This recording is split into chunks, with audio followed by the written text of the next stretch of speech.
സ്ഫോടനം നിയമസഭയിൽ ഉന്നയിച്ച് പ്രതിപക്ഷം. കുടിൽ വ്യവസായം പോലെ ബോംബ് നിർമ്മാണം നടക്കുന്നുവെന്ന് വി ഡി സതീശൻ.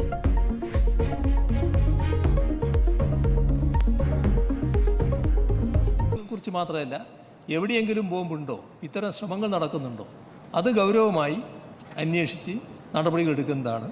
പോലീസിന് ആവശ്യമായ നിർദ്ദേശം അക്കാര്യത്തിൽ നൽകിയിട്ടുണ്ട്. അതിൽ മുഖം നോക്കാതെയുള്ള നടപടി ഉണ്ടാവും. കുവൈറ്റ് ദുരന്തത്തിൽ മരിച്ചവർക്ക് ആദരമർപ്പിച്ച് നിയമസഭ.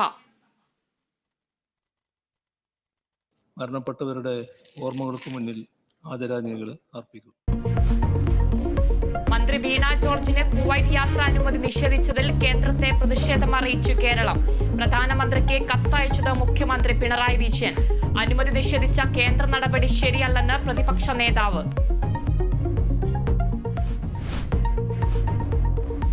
പന്തീരങ്കാവ് ഗാർഹിക പീഡന കേസ് ഒത്തുതീർപ്പായെന്ന് ഭർത്താവ് രാഹുൽ ഹൈക്കോടതിയിൽ.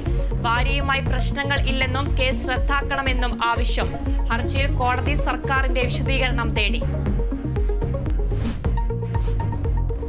വന്യജീവി ആക്രമണങ്ങളിൽ സർക്കാരിനെ വിമർശിച്ച് തലശ്ശേരി ആർച്ച് ബിഷപ്പ്.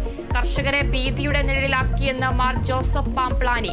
വനം മന്ത്രിയോട് പരാതിപ്പെട്ടതെല്ലാം ചെന്നെത്തിയത് ബദിരകർണങ്ങളിൽ. ബിഷപ്പിന്റെ പ്രതികരണം കണ്ണൂരിൽ കാട്ടാന നശിപ്പിച്ച കൃഷിയിടങ്ങൾ സന്ദർശിച്ച ശേഷം. മലപ്പുറത്ത് 4 വയസ്സുകാരന്റെ മരണം ചികിത്സാ പിഴവെന്ന പോസ്റ്റ്മോർട്ടം റിപ്പോർട്ട്. അനസ്തേഷ്യ നൽകുന്നതിനുള്ള മാനദണ്ഡങ്ങൾ പാലിച്ചില്ല. ആമാശയത്തിൽ ദഹിക്കാത്ത ഭക്ഷണം ഉണ്ടായിരുന്നെന്നും റിപ്പോർട്ടിൽ. T20 ലോകകപ്പിൽ സൂപ്പർ 8 മത്സരങ്ങൾക്ക് ഇന്ന് തുടക്കം. ആദ്യ പോരാട്ടം അമേരിക്കയും ദക്ഷിണാഫ്രിക്കയും തമ്മിൽ.